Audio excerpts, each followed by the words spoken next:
NFL Urgente Cetra número 5, sexta-feira, 3 de abril de 2026, também conhecida como Sexta-feira da Paixão. Eu sou o Ticas e o NFL Etc. decidiu aproveitar o feriado e uma leve agitada no noticiário da NFL essa semana para vir aqui pingar de volta no seu feed enquanto não voltamos à nossa programação normal de episódios semanais. E quem eu tenho certeza que aproveitou e ainda está aproveitando bem as férias é ele, nosso papaizão, muito bem acompanhado hoje do Mike, que tá ali. Dá um alô, Mike. Beleza, Mike? Oi. E da Malu, que não está ouvindo, mas também pode dar oi se tiver aí. Fala pra sua irmã dar um oi. Mas ia dar um oi. Oi. Oi. E aí? Quem voltou é ele, o papai dessa molecada linda, o homem que ficou 2 meses sumido desse podcast. Tenho certeza que ficou, como a gente pode ver aí no começo da live, aprontando muita confusão, tamanho família, que até Deus duvida por aí. Nosso profundo conhecedor das profundezas da mente humana e das referências culturais aleatórias é ele, Luiz Vitorino, o nosso Magal. Fala, Magal.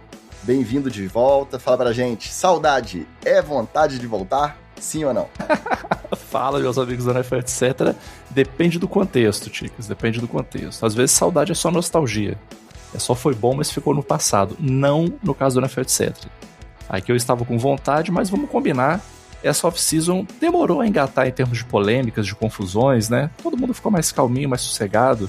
Esperaram chegar por agora para realmente aprontar, né?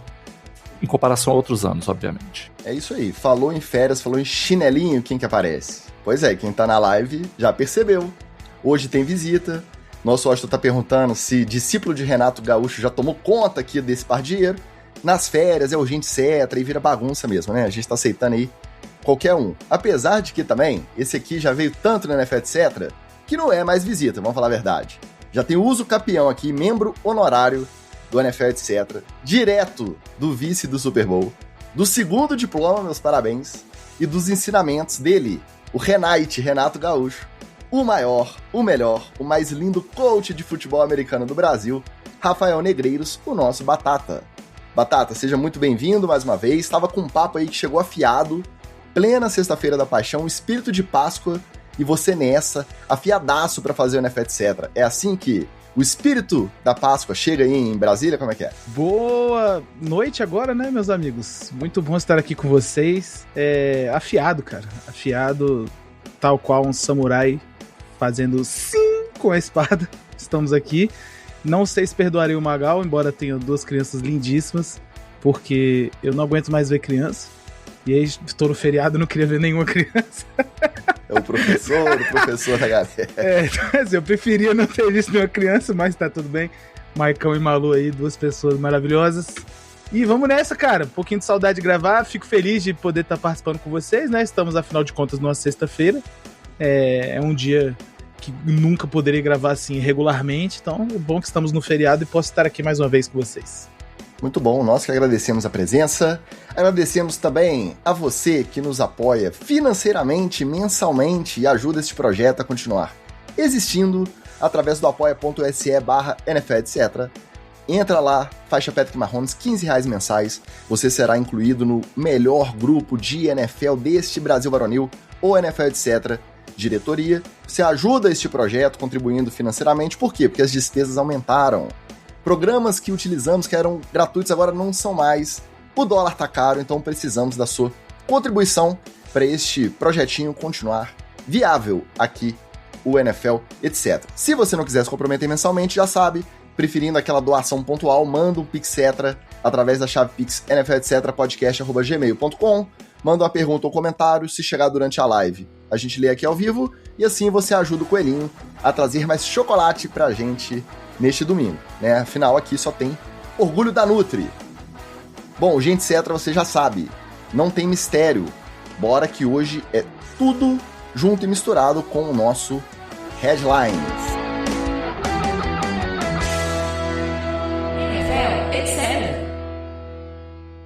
Parecia 1º de abril, mas não era. É danado, né? Rede social, noticiário da NFL. 1º de abril, você tem que ficar reconfirmando tudo que é notícia, tudo que mandam no grupo.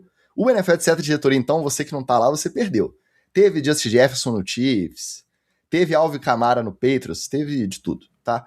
Mas essa foi confirmada e é verdade. O Ravens foi confirmado como adversário do Dallas Cowboys no jogo do Rio, no Maracanã, em 2026. Não tem data ainda, provavelmente ali terceira, quarta semana da temporada regular da NFL, mas está confirmado Ravens e Cowboys no Maracanã. Entre os candidatos aí favoritos para pegar essa vaga de enfrentar o Cowboys no Maracanã estavam Giants, Bucks e Ravens. Então o seu Giants também, com certeza você preferia até ver o seu time, né, Magal? Mas das opções possíveis, nada mal, né? Brasil recebendo mais um joguinho aí, um confronto legal, não é igual aqueles de Londres que vai Browns e Jets todo ano, parece, Jaguars e Titans, não. Pelo menos um Cowboys e Ravens aí pra gente conferir no Maraca. De fato, não por razões emocionais, mas eu acho que o Brasil tá bem na fita do Goodell aí. Que até hoje a gente só teve jogo maneiro, pô. Não dá pra reclamar de nenhum jogo que teve no Brasil. E esse jogo aí eu acho que vai ser um jogaço. Sobre ser o Giants e Cowboys, vou ser muito sincero, Ticas. Eu fiquei aliviado de não ser o Giants. Ainda que agora a gente esteja com o Giants bem mais jogável, né? O Malik Neighbors voltando, Scatterable depois voltando aí também, quem sabe. Um Jackson Dart no seu segundo ano, um pouco mais soltinho. Jameis Winston fazendo ali o alívio cômico. Mas, cara, eu já fico ansioso com os jogos que a gente foi assistir. Então, assim, jogos que não tinha nada a ver com o meu time, eu já ficava mega ansioso. Se fosse um Cowboys e Giants, cara, acho que corria o sério risco de eu não conseguir terminar de ver o jogo. Eu ia passar mal, eu ia ter um piripaque, então... 35-3 pro Cowboys com show de cinturinha, já pensou? Cara, não, de verdade, independente do resultado. Eu acho que eu ia ficar doente antes do jogo, entendeu? De ansiedade. Então, eu vou te falar que eu fiquei aliviado de não ser o Giants. Assim, pô, cara, beleza, não vou passar mal. Vou ter a chance de poder agorar o cinturinha ao vivo, né? Então poder estar lá mandando toda a minha energia negativa pra ele. E sendo bem honesto, apesar de não ser aquele Ravens, mas, pô, cara, ver um Lamar Jackson jogar também é ouro, né? Eu sei que você já viu, então assim, pra você não vai ser tão novidade, mas, pô, pra mim também ver um Ravens jogar, não acho uma ideia, não. Minha jersey do Ray Lewis chinesa já está aqui prontinha pra ir. Só falta o resto todo, ingresso e dinheiro. O Vitorino terminou falando mais ou menos o que eu penso sobre o jogo, assim. Acho que pra além do bom duelo que eu acho que deve ser, a gente vai conseguir ver alguns caras em campo, assim, que são jogadores muito, muito interessantes, né, velho? Querendo ou não. É um jogo que eu quero ir, né? Eu não fui nos 2 primeiros que teve no Brasil, esse eu quero ir. E eu já tô pensando nisso. Falo, pô, imagina você ver o Lamar Jackson de fato jogando ao vivo, assim. Deve ser uma parada muito fora da curva, assim. Ticas já assistiu, né? Já foi lá no estádio do Baltimore ver isso. Mas eu acho que ter essa experiência no Brasil ia ser muito legal. É um duelo de bons quarterbacks, querendo ou não, né? Dak Prescott e Lamar Jackson, 2 bons jogadores. Cinturinha com todas as suas limitações. Geralmente até a semana 6 aí ele é um excelente jogador. Então vamos pegar ele no Prime. Vamos pegar ele no Prime. Semana 3 aí o cara tá, pô, estalando. E eu acho que aí, por um outro contexto de jogo, nós estamos pegando um Cowboys que é um time que vem de uma construção, né, desde o ano passado, e um Ravens completamente se iniciando aí todo, né? Assim, então, acho que tem várias coisas bem curiosas em assistir um jogo desse, e eu acho que ficou bem legal, assim. Dadas as possibilidades, a gente falou disso no grupo na época até, né, quando anunciaram o Cowboys, sobre quem poderia ser o adversário e tal. O Ravens era uma possibilidade, evidentemente, o Giants era outra possibilidade, o Buccaneers acho que era outra possibilidade. Eu acho que fica um jogo legal. É um jogo que tem um quezinho de Eagles e Packers em termos de... não são necessariamente rivais, são 2 franquias importantes, pesos históricos, etc e tal, embora o Ravens seja nominalmente mais novo, né? Querendo ou não, é uma franquia muito importante aí na NFL. Então eu acho que ficou bem maneiro sim, e concordo com o Vitorino. Eu acho que certamente a NFL olha pra gente com um olhar de bastante carinho, eu diria assim. E lembrando que dessa vez não teremos um estádio com 45 mil ingressos, né? Teremos um estádio para mais de 65 mil. Né? Então, assim, é um evento que deve ser muito legal. E além de mais um ano com uma das caras da liga, a gente viu o Patrick Mahomes no ano passado vir e agora Lamar Jackson. Porque a gente tem que entender que a gente é nerdola, então pra gente qualquer coisa é atração. A gente vai querer ver o George Pickens fazendo recepção maluca. A gente vai querer ver Derrick Henry derrubando DL numa corrida. Mas pro cara que é um fã mais usual, que acompanha mais a distância, ele vai querer ver o Lamar Jackson, igual ele quis ver o Patrick Mahomes jogar. Então a gente tem essa sorte também.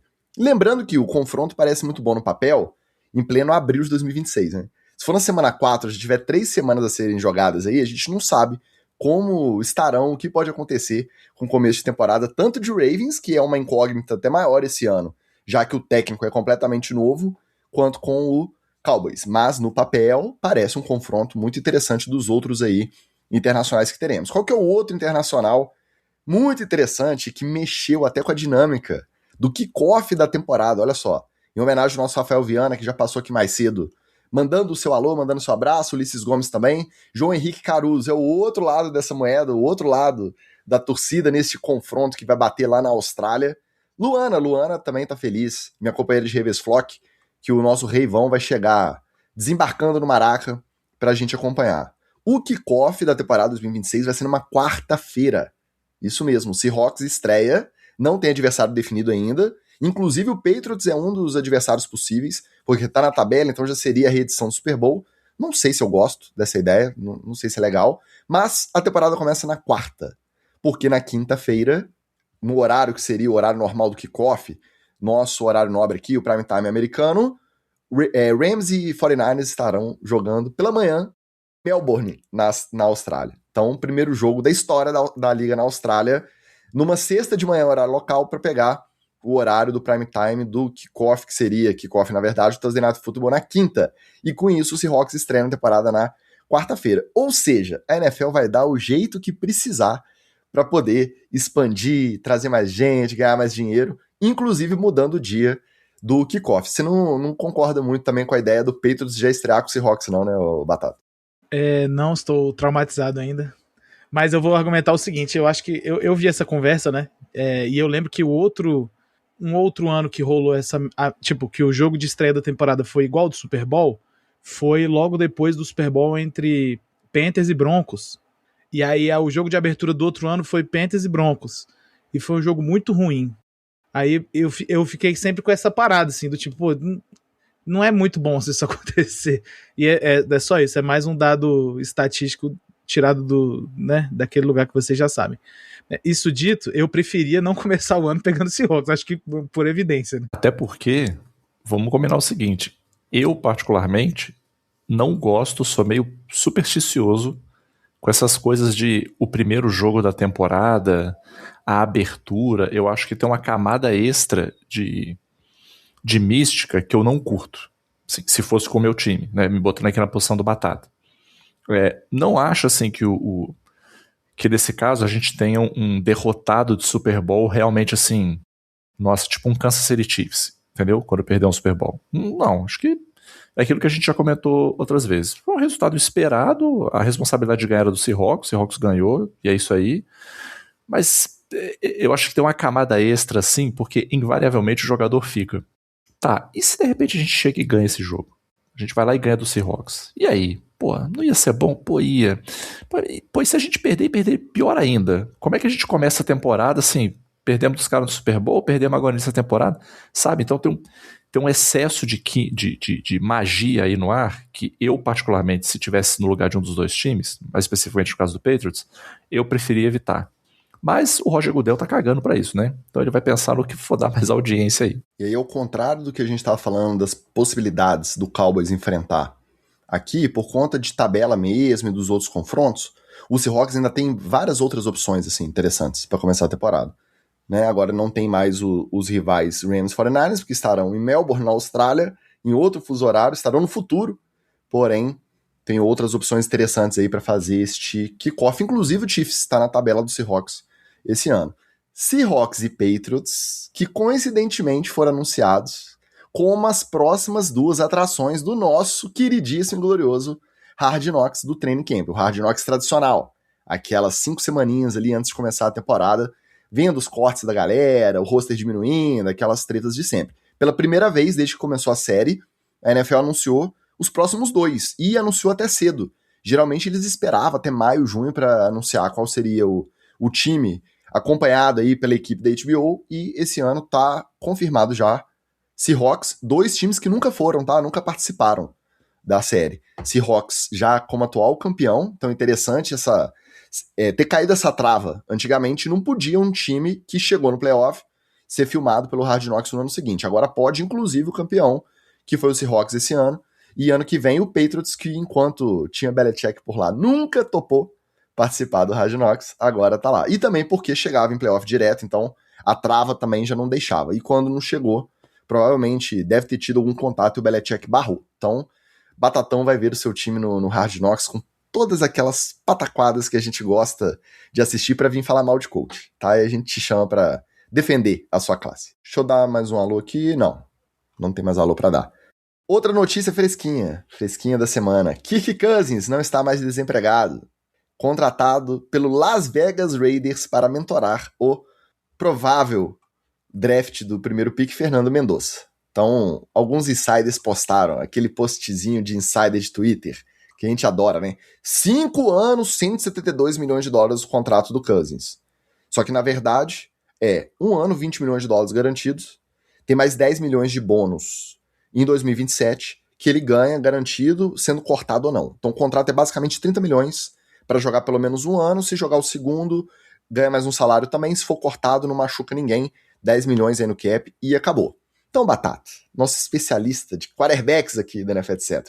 Eu te pergunto, o Kirk Cousins virou meme, muito também por conta das participações dele na série Quarterback da Netflix. É um cara muito quadradão, né? Parece ser um cara gente boa, mas também dentro de campo ele é aquela coisa. Ele não brilha, ele não tem aquele lance plástico, aquela coisa maravilhosa.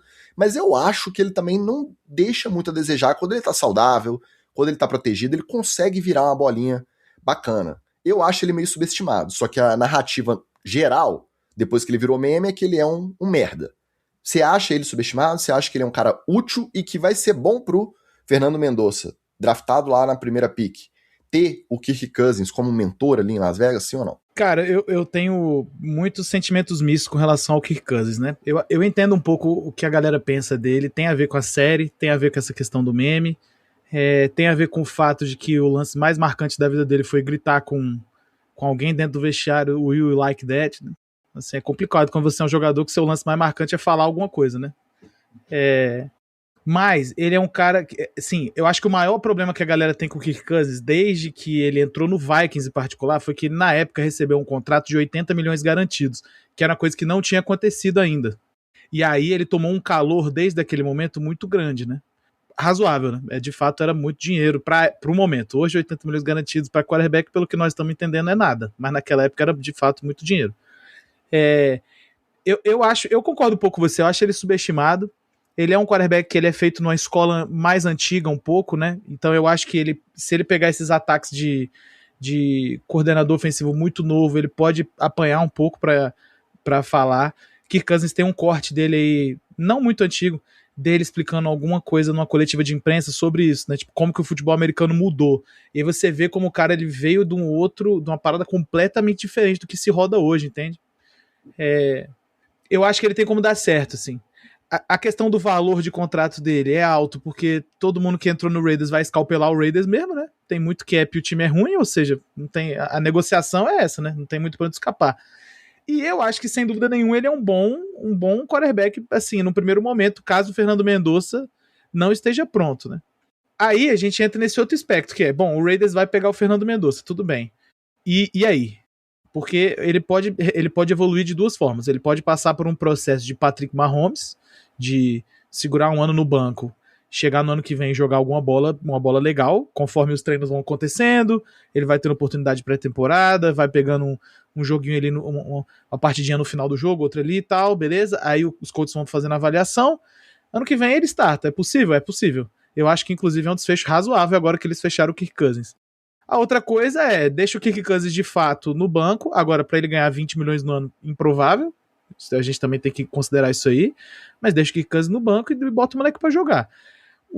A chave é sempre essa, né, de quanta paciência o time vai ter com o calouro, porque aí é uma parada, eu acho que esse movimento mostra alguma fé futura no Mendonça, porque se eles tivessem contratado um quarterback boqueta qualquer aí, era meio que certeza que o moleque ia ter que jogar, né, ia ter que, o termo é esse, e agora eu acho que eles têm opções diferentes, né. O Kirk Cousins, aí pra fechar esse assunto, pra mim ele é um quarterback que ele não passou pelo processo Russell Wilson de piora de técnica. Porque o Russell Wilson, ele passou por um processo grande de Russell Wilson, assim, do tipo, um dia ele era muito bom, aí no Seahawks ele foi decaindo, aí chegou no Broncos, aí nunca mais jogou bola. Então vocês sabem o que aconteceu. O Aaron Rodgers, ele passou por algo parecido, mas ele teve uma lesão séria no meio do caminho. Mas também aconteceu algo parecido. Eu não acho que o Kirk Cousins tá aí. Eu acho que ele ainda é um jogador relativamente confiável, se colocado no sistema certo. E eu acho que o Raiders precisa de alguém com a liderança um pouco mais calma, mano. Não sei se faz muito sentido, assim. Querendo ou não, é uma organização muito tumultuada há, sei lá, 30 anos, mais talvez, né? E eu acho que eles precisam de alguma coisa mais calma mesmo, mais centrada. O head coach dos caras é bom, o Kubiak, em termos de personalidade, inclusive, né? E eu acho que o Kirk Cousins, ele dá um bom match aí nessa situação. Achei que ficou bom pra todo mundo, sendo bem sincero, assim. Não é um contrato tão caro pros dias de hoje. O Raiders, de fato, tem esse dinheiro. E o Cousins tem a qualidade necessária, eu diria. Concordo com o Batata. Eu acho, inclusive, que esse deveria ser o padrão da NFL. O padrão deveria ser você draftar um QB e botar o cara pra jogar.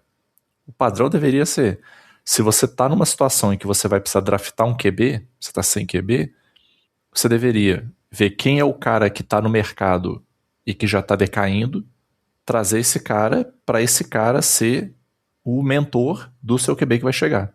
E em alguns casos a gente até poderia ver caras que não foram tão bons durante a carreira de QB e que se mostram excelentes mentores. E surgiu uma outra figura aí na NFL do, cara, o QB mentor bom, assim, sacou? Porque o que a gente vê é que no final do dia vira tudo uma grande loteria. Você não tem nenhum parâmetro assim para o quanto o cara joga no college, se ele entra no primeiro ano ou entra no segundo, se ele vai bem ou se ele vai melhor. Tudo depende de um conjunto de fatores enorme. Então, num cenário como esse, eu tentaria controlar ao máximo possível os graus de incerteza que eu tenho. Então, se eu sei que é bem difícil o cara sair do college pronto para jogar, cara, automaticamente chegou na minha franquia, vai ficar um ano de banco. Pode ser o gênio da bola, vai ficar um ano de banco. A não ser que você, assim, me surpreenda absurdamente durante o ano, no treino, no training camp, depois que a temporada começar, aí eu posso começar a te botar num quarto, te botar num jogo que já tá meio qualquer coisa, seja definido pro bem ou pro mal. Eu acho que esse deveria ser o padrão. Em relação ao valor, a galera precisa separar valor e preço, né? Porque se você pensa na carinha do Kirk Cousins, imagina ele assinando esses contratos, realmente dá meio raiva, né? Você fala, não é possível, o cara tem o melhor agente da história, né?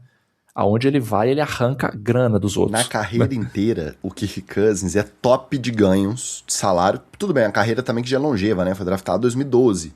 Então, assim, né, cara? Tá rodando aí tem um tempo, só assina contrato garantido e, tipo assim, ele tá perto de Aaron Rodgers e Matthew Stafford, que são dois caras draftados em primeiro round, o Stafford first pick, e que também trocaram de time, já estão aí há 15 anos, 16 anos jogando, e o Cousins está lá juntinho deles em ganhos totais na carreira. Cara, teve uma época, só com base nisso aí que o Ticas falou, eu não vou lembrar exatamente quantos anos foram, mas teve uma época que, se eu não me engano, ele tomou uma tag, quando ele jogava no Redskins ainda, né, falecido Redskins, tomou a tag, franchise tag, ou seja, o salário dele ficou, naquele ano, já ficou foda. E aí eu acho que não renovaram ele tomou outra tag, tipo assim, tag 2 anos seguidos, pô.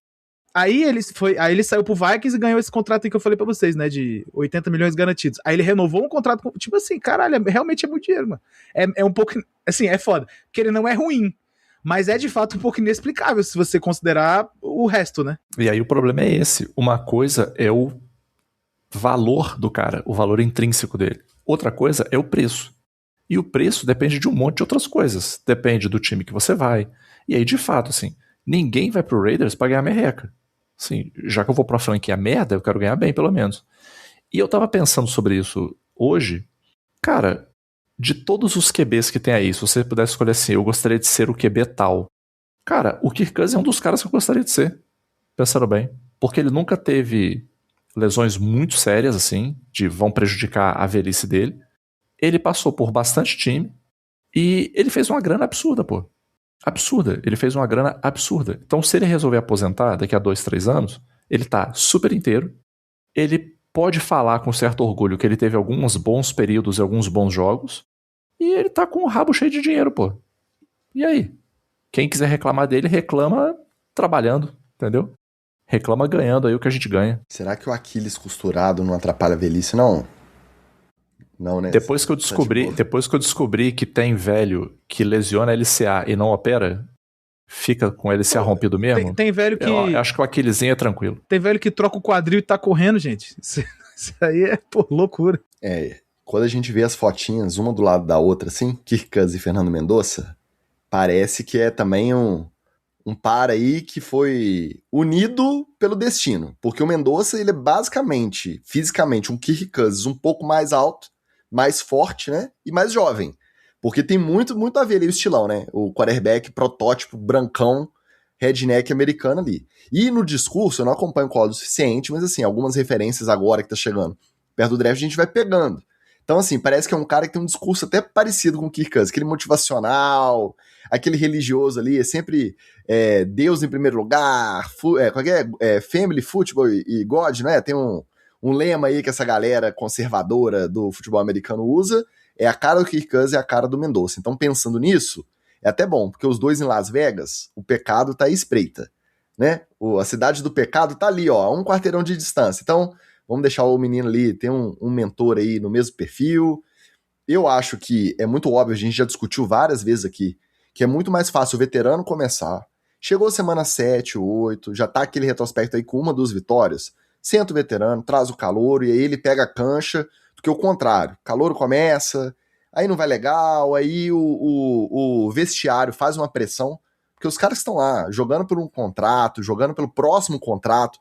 Eles não querem que você fique testando se o veterano é pior e o calouro tá melhor no treino, eles querem ver o calouro jogar. E vice-versa. Se o calouro tá errando tudo e tem um veterano que eles confiam mais, essa pressão do vestiário acaba influindo também, interferindo um pouquinho na decisão do técnico. Então, o caminho que é mais natural parece ser esse. Kirk Cousins começa a titular, roda um pouquinho esse ataque. Quando chegar ali a temporada já tiver perdida mesmo, até porque não é só que o Las Vegas é ruim, é porque ele tá numa divisão que tem Chiefs, Broncos e Chargers. Então, assim, é só osso duro de roer lá.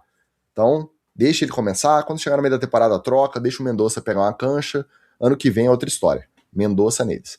Falando em ganhar muito dinheiro, o mais novo recordista de salário de recebedor na história da NFL é o Jackson Smith-Njigba. Renovou por mais 4 anos. Ele tem ainda mais 2. Então, foi a primeira janela. Terminou o terceiro ano. É de primeiro round, então ele teria 5 de contrato, renovou por mais 2, 168 milhões e 600 mil dólares totais nessa renovação, o que dá uma média aí de 42,15 milhões de dólares por ano. Então coloca ele como o recebedor mais bem pago da história, na frente do até então recordista Ja'Marr Chase, que leva a bagatela aí de 40 milhões e 250 mil dólares por ano. Bem atrás vem o Justin Jefferson com 35 e o CeeDee Lamb com 34 milhões por ano. A gente já pode considerar que o Jackson Smith-Njigba pode sentar na mesa com esses caras? Hoje, 2026, acabou de renovar, campeão do Super Bowl, fundamental na campanha, tá? Fundamental. Resolveu muito jogo, virou muita bola com o Sam Darnold. Ele já pode sentar na mesma mesa que Ja'Marr Chase, Justin Jefferson e CeeDee Lamb? Pra mim, sim, e vou te falar por quê. Se eu comparo Chase, Jettas e Lamb em termos de entrega para o time, o Njigba já entregou mais. Entregou um Super Bowl, pô. E assim, entregou um Super Bowl onde ele foi de fato crucial. Vamos lembrar que não foi nenhuma nem 2 vezes que teve umas jogadas difíceis, umas terceiras longas, umas situações que o Seahawks estava mais apertado, que o Njigba salvou salvou a pátria ali. Então, eu acho que sim. E vou trazer mais um outro ponto. A gente também precisa dar uma controlada no nosso nível de exigência, porque assim, o cara é um wide receiver da NFL. Beleza. O que ele entregou? Cara, ele entregou um ano que ele jogou super bem, ele foi crucial para a campanha e levou o time ao Super Bowl. E eles ganharam o Super Bowl. Cara, o cara já fez o que a maioria dos wide receivers 1 não vai fazer nunca em nenhum time na carreira inteira. Então, pra mim, o cara já vai. E ele não é um caso do tipo assim, um vagabundo qualquer que estava recebendo bola do Peyton Manning no auge. Um vagabundo qualquer recebendo bola de um Tom Brady no auge. Entendeu? Ele não estava assim, com a faca e o queijo na mão, recebendo bola. Aonde ele estivesse no campo, a bola batendo no peito dele e pronto. E ele basicamente tem que só agarrar a bola e fazer o serviço. Sacou? Ele tava num time que, na minha visão, era todo mais ou menos mais equilibrado, assim. Não tinha ninguém altamente estrelado, assim, pra fazer tanta diferença. Então, acho que considerando isso tudo, acho justo. E a questão de valor, gente, é isso aí, pô. Todo ano vai aumentar um pouquinho. Todo ano alguém vai querer ser o recebedor mais bem pago, o defensor mais bem pago, o QB mais bem pago. É assim, o capitalismo é isso aí, ué. Todo mundo quer mais, sacou? É isso. Só que aí, a gente tava falando do Cinturinha no começo do episódio, e tem essa diferença. O Cinturinha é o quarterback mais bem pago da liga, e passou o ano inteiro, depois que ele renovou, como o mais bem pago.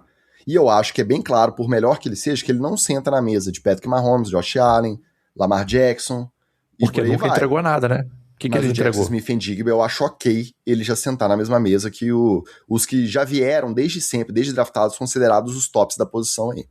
Mesmo que fosse um ano muito ruim, se o Cinturinha tivesse entregue um Super Bowl pro Cowboys, cara, era a estátua do Cinturinha lá em Dallas, pô. Desde os anos 90 que o time não arruma nada. Sim. Mas o meu ponto é exatamente esse. O cara entregou o que se espera. Só, o cara entregou um Super Bowl, pô. Você quer o que mais? Não, vamos ver pro ano que vem. Não, filhão. Já entreguei o que a maioria não entrega. É isso. E o Sid Lamb, se bobear, não é o favorito nem no próprio time mais, né? Tá todo mundo agora, só quer saber de George Pickens lá.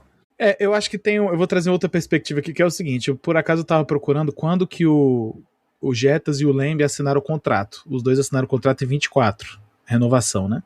E eles têm hoje 26 anos.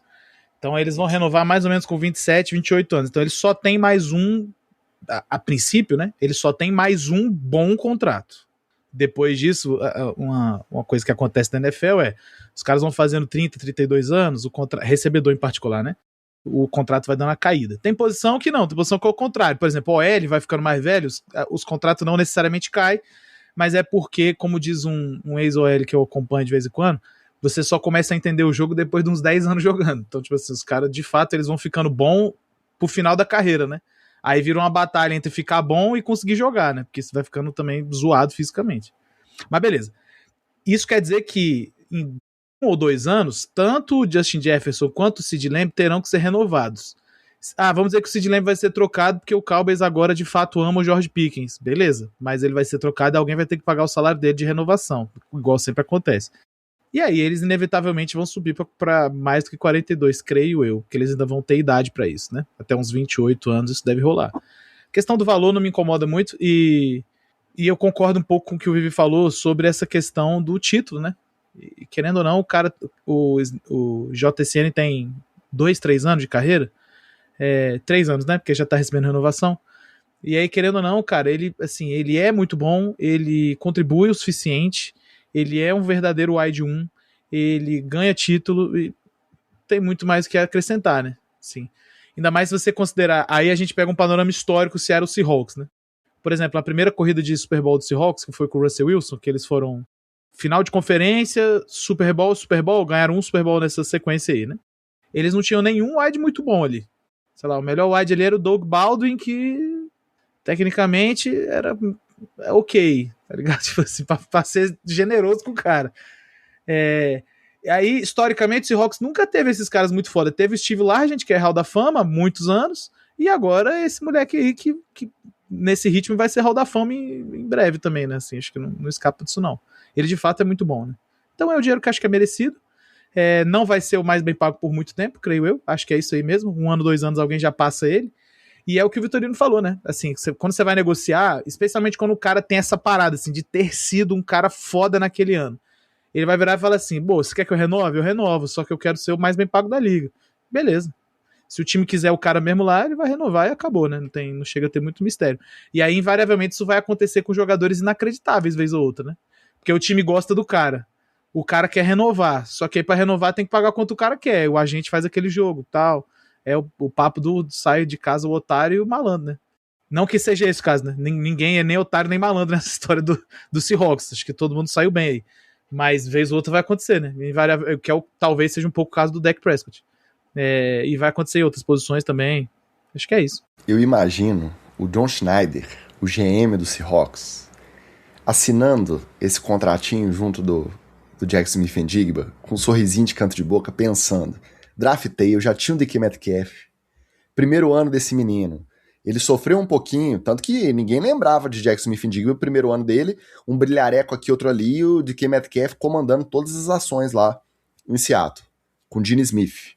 E aí, segundo ano, aí ele começou a florescer melhor, e aí no final do segundo ano, esse cara, o John Schneider, virou e falou assim, DK, segue teu caminho, pode ir, tá trocado, vai pro Steelers, vai jogar com o Aaron Rodgers lá, tá de boas, e o nosso recebedor 1 é o Jackson Smith-Njigba. E ele sai desse ano como o maior contrato de recebedor da história com um anelzinho de Super Bowl no dedo.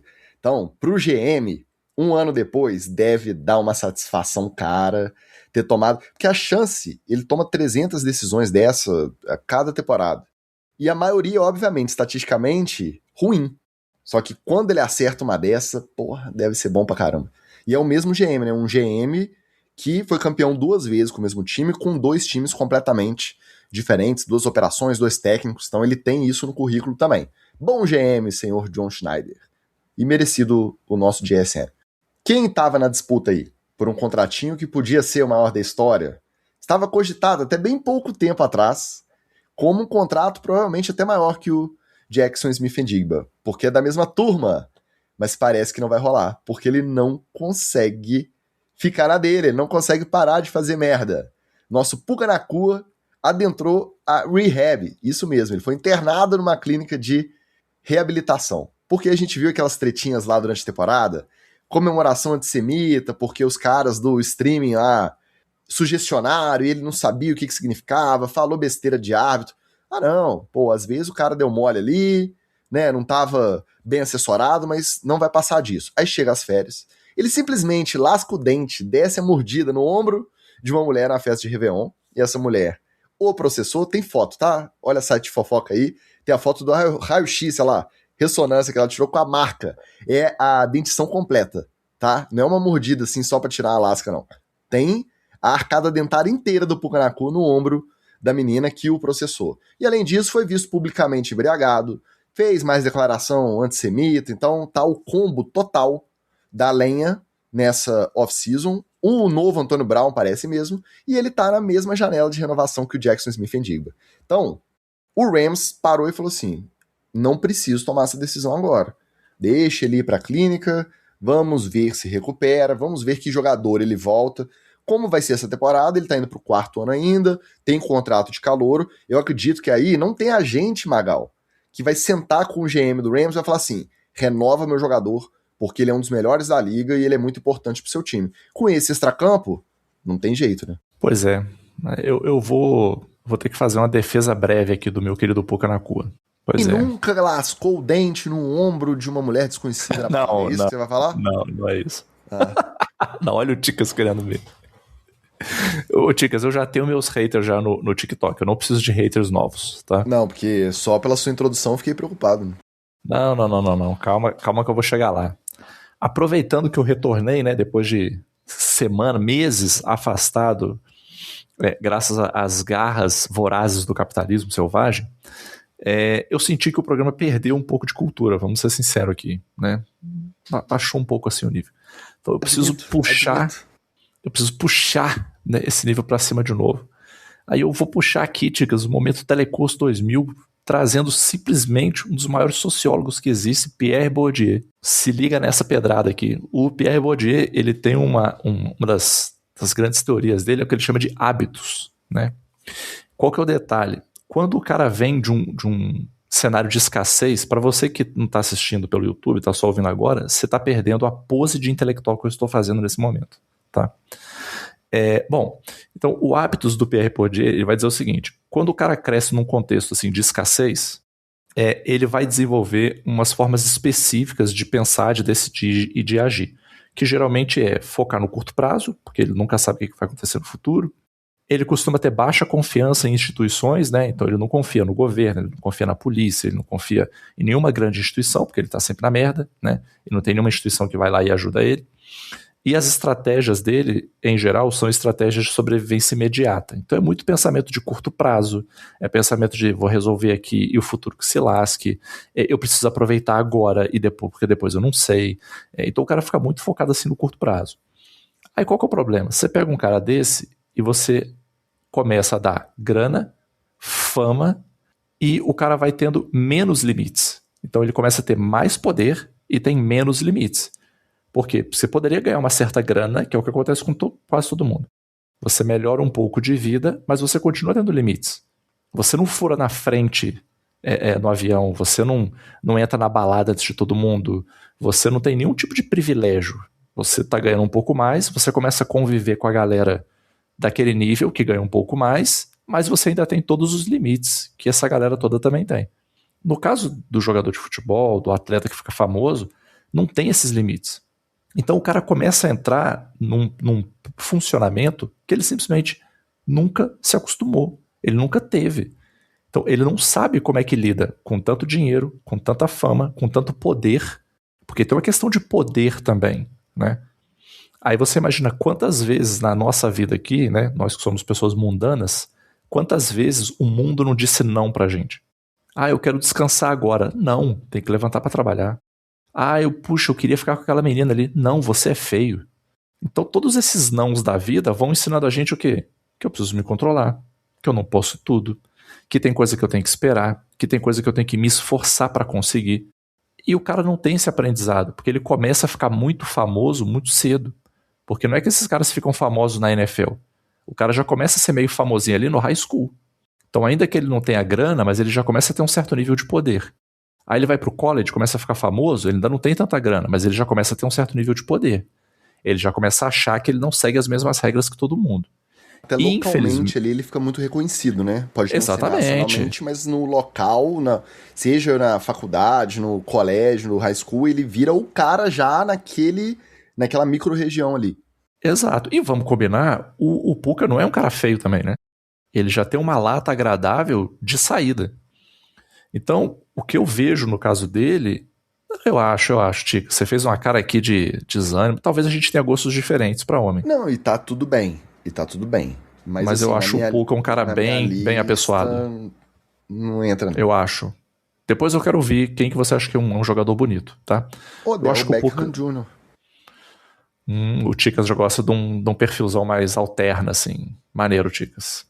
O homem mais bonito da liga, a gente já falou várias vezes aqui, é o senhor Frederico Wagner. Fred Warner é um homão, assim. De fato. Sensacional. Se for um Puka perto do lado dele, não mas calma. Mas o Fred Warner, ele tem um olhar 43 que é absurdo, né? Ele não precisa fazer nada, ele só te olha. Mas enfim, voltando ao Puka, eu acho que ele já é um cara bonito, assim. Então ele já tinha essa facilidade. Porque se ele tivesse uma lata horrorosa, ele já teria ali um certo limite. Então, o que eu acho que aconteceu com ele é o que muitas vezes não acontece com outros jogadores por muito pouco. Porque tem alguém da família que segura, tem um irmão, tem uma mãe, tem um pai que bota na linha. Mesmo quando o cara começa a ganhar uma grana, o cara vai lá e bota pra baixo. Você pega, por exemplo, apesar que ele andou dando umas rateadas, mas pega o pai do Amon Hassan Brown, por exemplo. Você acha que ele tem cara que deixa o maluco ficar tocando zaralho só porque ganhou uma grana? Não tem. Ele tem uma cara de poucas ideias absurda. Então mesmo os filhos com grana é o tipo que chega em casa e diz, não, você não vai sair não, amanhã tem treino. Não, mas é que... Desculpa, eu tô perguntando pra Vossa Alteza, eu tô dando direito de resposta, eu tô te informando que você não vai sair. Tira a roupinha e senta, amanhã é treino, vai dormir. Eu não acho que o Puka tem isso. E quando ele começou a dar esses primeiros sinais, eu não vi ninguém realmente tentando dar uma parada nele, dar uma freada nele. Muito pelo contrário. Você vê que do final da temporada passada para esse ano, ele tá dando problema praticamente todo mês. E não tem uma pessoa, um agente, um parente, um amigo, um familiar pra falar assim, irmão, seguinte, você vai lá pra roça do tio Fernando e você vai ficar lá porque você tá dando muito problema, pô. Você precisa ficar isolado, você precisa, entendeu? Sentar sua bola aí. Eu não vi isso acontecer com ele. Então, de novo, não estou passando pano pra ele. Tá? Ele tem que pagar pelas ações dele. Achei super escroto esse negócio dele morder as pessoas aí. Mas a gente também não pode cair no outro erro de achar que o cara é simplesmente um vilão ou ele é simplesmente um sem noção a troco de nada. Ele é vítima de um sistema que facilita esse tipo de coisa acontecer. Não acontece mais porque tem outras instâncias que acabam segurando. Mas se for depender só do jovem, ou quantos anos que o Puka tem? Cara, eu sem grana na época do Puka já fazia merda. Você imagina com grana, poder, fama, entendeu? É difícil, cara, é difícil. E não dá pra gente que não tem fama, nem poder, nem grana, julgar, não, se eu tivesse grana eu não ia ser assim. Você não sabe, meu amigo. Você não sabe. Você precisaria ter a grana na mão, o poder na mão, para ver como você ia agir. Você não sabe. Você não tem como saber. E aí posso dar um exemplo muito simples de como as pessoas não lidam bem com o mínimozinho poder que você tem. Quem viaja de avião percebe aí. Olha o nível de mitidez que as pessoas já têm, simplesmente porque elas são cartão Black, Platinum, Donald, Gold, Blaster em companhia aérea, em sala VIP. Cara, o que eu já vi de confusão, porque a galera da frente tem lugar pra botar mala, e aí tava sem mala, e o cara assim, irmão, foda-se, eu tenho que ter lugar pra botar mala. E assim, amigo, você não é ninguém te conhece. Você só viaja demais e tem direito a um cartão que te bota no outro patamar em relação aos outros viajantes. E o cara já usa isso errado. O cara já não consegue usar esse poder de maneira adequada. Você imagina um nível do Puka, assim. Entendeu? Eu até concordaria antes de passar pro Batata, mas não dá pra comparar o jovem Puka Nakua com o jovem Ticas de 25 anos fazendo merda em Juiz de Fora de gol bolinha. Roxo. Não dá. Sem dinheiro e sem fama. CL 1.6 MI, cara, 9.7, rodinha Bino aro 13, porra, que saudade. Não dá pra comparar, mas dá pra comparar com o Jackson Smith-Njigba, que foi primeiro round, então era até mais hypado no college do que o Puka, que teve um primeiro ano na NFL pior do que o Puka de rendimento, de produção, e acabou de assinar com o anel no dedo melhor. Então, assim, o nível de comparação é entre os caras. A gente não vê um cara que vem hypado, a gente falou de Chase, a gente falou de Jetas, o Chase é falador pra caramba, arrumou tretinho em campo, mas assim, o Puka tá esticando essa corda a outro nível. Acho que tem que comparar com os caras que estão no mesmo nível dele. Não com mas acho que nos dois casos tem alguém que segura. Tem alguém que segura o Njigba e tem alguém que segura. Na verdade, todo mundo que eu acho que não faz muita merda, tem alguém que segura. Tem o trabalho deles também. Vamos lembrar que o Rams é um time de cultura forte, cara. É um time bem administrado. Tanto o front office quanto o Sean McVay, pô, um dos melhores técnicos da liga. Se mesmo assim o cara tá perdendo a linha, imagina se ele fosse pra um Raiders da vida. Nossa senhora. Eu acho que... Eu concordo com o Vitorino falou. Quando ele falou Bourdieu, fiquei emocionado aqui. É uma ótica boa mesmo. Cara, parece muito com a minha realidade de CLT todo dia, né? Pedir os amiguinhos de se morderem, quando o aluno entra na sala dormindo, porque é o primeiro horário. Aí tipo pro ouvinte que não te conhece tão bem, faixa etária aí da sua turminha apenas de 0 a 7. 0, pra quem não entendeu, 0 anos. Ou seja, 11 meses já estamos lá ensinando a se mexer, fazer a famosa psicomotricidade. E aí é isso, tem que pedir o pessoal de se morder, tem que pedir o pessoal de... Como é que você botou na pauta aqui? Publicamente embriagado. O publicamente embriagado da escola é quando a criança entra dormindo, né? Normal, acontece muito, né? Aí chega no primeiro horário, tem que acordar a criança. Aí tá internado é mandar pra coordenação. Igual, tem que mandar direto. Tá ligado? Parece muito minha realidade isso aqui. Então, existe um debate no FABR, né, entre os treinadores, sobre essa parada do tipo, a gente... Por exemplo, fazendo comparativo entre eu e o Sean McVay, como treinador aqui. Evidentemente que para treinar na NFL, o Sean McVay, porra, muito superior, né? O cara tem muito mais conhecimento de esporte, show de bola. Agora, pra treinar, pra ensinar um sujeito de 25 anos a jogar bola, aí claramente sou eu. Só que aí a gente entrou num outro ponto, que é pra controlar o atleta de não morder os outros, aí eu já acho que sou eu também. Já tô ficando superior ao Sean McVay já em duas esferas diferentes. No mais, cara, a única coisa que eu adicionaria aí é pancada na cabeça, né, cara? Não sei se tem muito mais a adequar, não. Eu acho que o Puka Nakua... Até porque a virada, ela foi meio repentina, né? Nos dois primeiros anos, ninguém falava dele fazendo merda. Perfeito. Que aí você citou bem, eu acho, quando você trouxe o ponto do Antonio Brown, né? O Antonio Brown foi muito assim, né? Tudo bem que o Antonio Brown, vamos ser honestos aqui, antes dele ter os problemas que ele tinha, ele dava indícios. Por exemplo, no dia que ele chutou a cara do Panther, aquilo ali é uma parada que não existe, né? Não existe. Ele escolheu chutar a cara do Panther, pô. Isso é coisa de maluco. Mas beleza, passou incólume, né? É Panther, ninguém liga muito. Browns, tudo certo. Mas o cara chutou a cara do Panther, pô. Não existe isso. Aí 3 anos depois ele tava lá chamando o GM de cracker e, porra, enlouquecendo, sacou? Então, tipo assim... Eu acho que tem um pouco a ver com isso, mano. E apoio um pouco esse argumento meu no jeito que o Puka Nakua joga, porque ele é um cara é o famoso possession receiver, né? Ele vai pegar os passes curtos e vai correr para ganhar jarda e inevitavelmente vai bater a cabeça nesses momentos. Então quero crer também que, além disso que o Vitorino falou, que eu concordo, eu acho que as mudanças comportamentais aí advêm de CTE. Essa reabilitação talvez ajude ele nesse sentido, né? Porque fazendo os exames, etc e tal, ele pode ser que ele entenda que é isso aí que tá rolando. Talvez o cara saia daí aposentado, mano. A gente não tem como saber, saca? Tipo, fez exame suficiente e descobre assim, rapaz, teu cérebro foi pro saco, mano. Tu virou o Tua. Só que o Tua não tá mordendo ninguém, né? Aí isso é foda também. Então, tipo assim, fica um contexto, porra, complicado.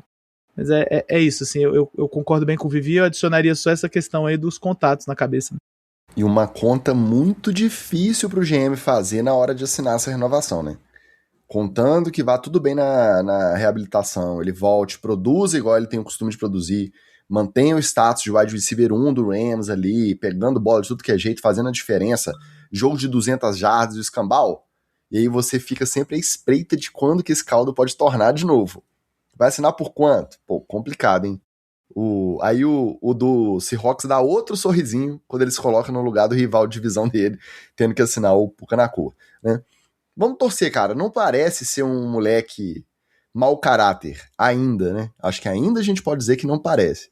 E é engraçado, a gente também estabelece alguns perfis, assim, a gente pega uma impressão, uma primeira impressão e a gente leva, né? E o Puka Nacua sempre pareceu um moleque maneiro. Tive a oportunidade de ver o Puka passando, assim, no meio de uma galera, todo cercado, todo protegido, assim, muita gente, e ele lá tranquilaço, tipo assim, meio que deslocado, sabe? Não tava naquele, querendo ter o status de celebridade, tudo bem, final do primeiro ano de carreira dele, então era outro momento. Mas não dava essa impressão de ser geralmente esse cara aí, como o Magal trouxe. Não, eu sou o cara e tá todo mundo aqui também pra me ajudar a esticar esse limite. Parecia um moleque maneiro. Essa virada repentina pode ser da cabeça mesmo, né? Vai saber. Seguindo, notícias aí já mais antigas, mas que a gente não teve tempo de comentar porque estávamos de férias, aproveitando também a presença do nosso coach Batata, porque essa é boa, hein? Essa já pegou fogo lá no NFL de Certa Diretoria, eu tenho uma opinião muito formada no alto da minha não assistição de tape nenhum e de não saber técnica e tática nenhuma. Eu já tenho minha opinião muito estabelecida sobre J.J. McCarthy e eu quero saber a sua, Batata. O Vikings fechou com o Kyler Murray naquele esquema que é o esquema ideal para você pegar um quarterback veterano que pode ter algum potencial de produzir ou não.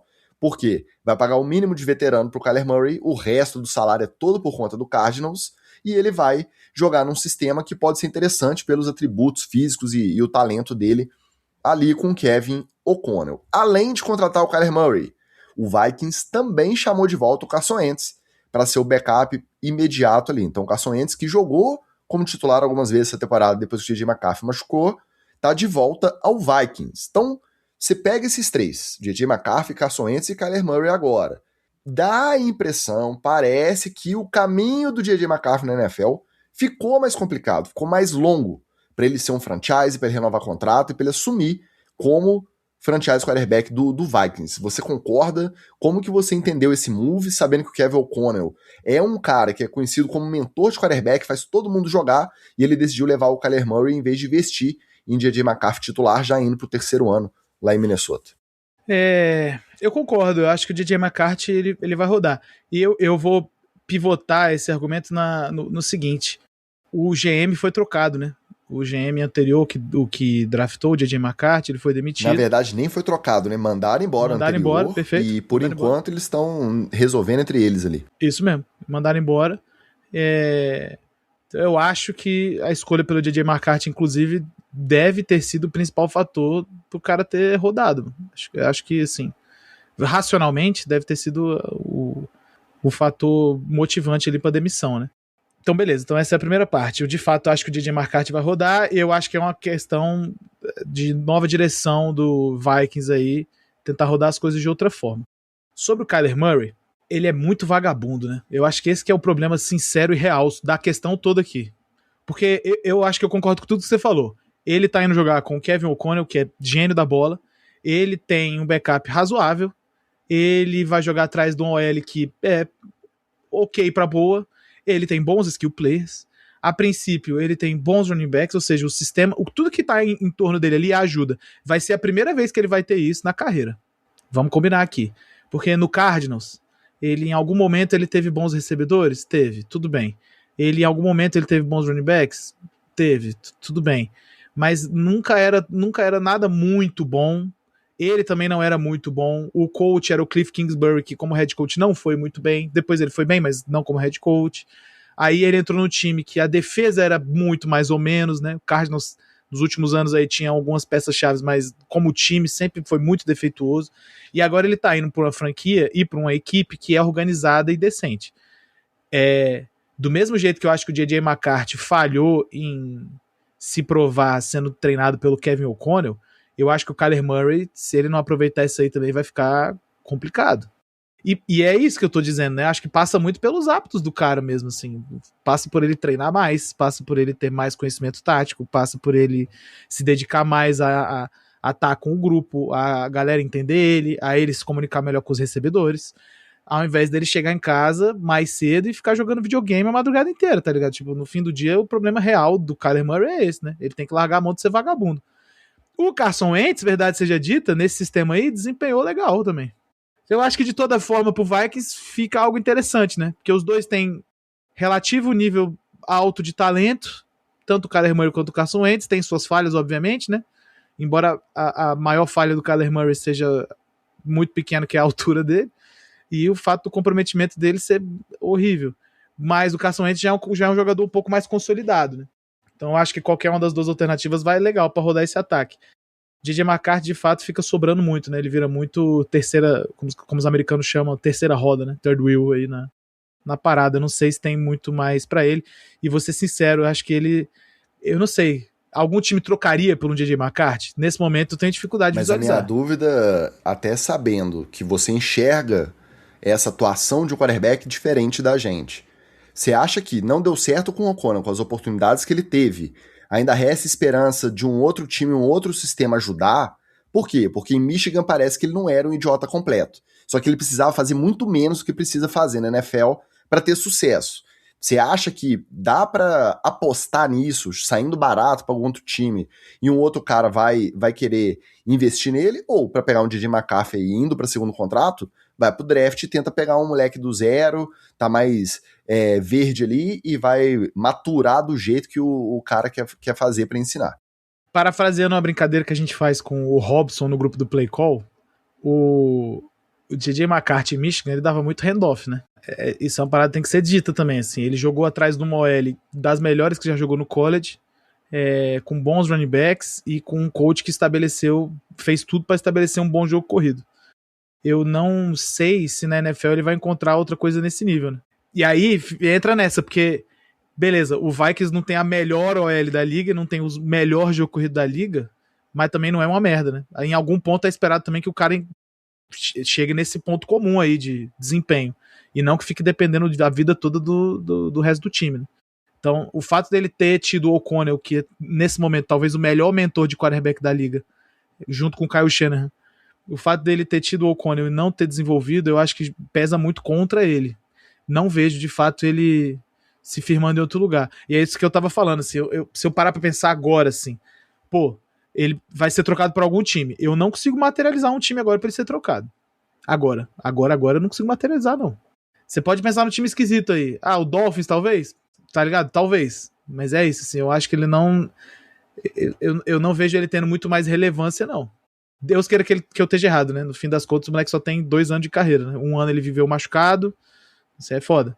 Mas eu tenho dificuldade em ver.